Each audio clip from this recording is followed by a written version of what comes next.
পালা ওইদিকে মনে হয় পুলিশ গাড়ি গেছে বাঁচে গেছি। আজকের দিনটি আমাদের কপালটা পুরো খারাপ। যখন ফাঁসিয়ে গেছো আর কিছু করার নাই, পুলিশ গাড়িটা পেছন দিকে আসছে, টপ করে পালাইছো।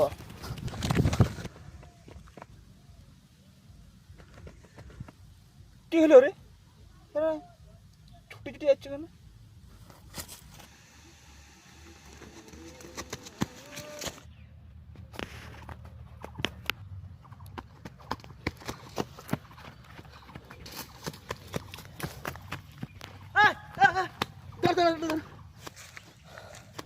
ছুটছু কেন রে?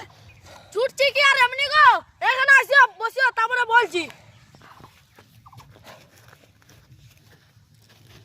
কি ব্যাপার? আরে দাদা, মদন আছে না আমাদের গ্রামে, ও বিয়া করেছে। তো সেটা ভালো কথা, তো ছুটছুটি করতে। ও লোকের বৌমাকে তুলিলে পালাই গেছে। কার বৌমা রে? আরে মদনা পুলিশ আছে না, মদনা পুলিশ, ওর বৌমাকে। তো ওরা তুলে যেত, তা তোদের কি? আমরাই তো ধরে বিয়াটা দিল, তাই তো আমাদের পুলিশ খুঁজছে। আবে আগা বললে তো তোকে বুঝতে পারিনি।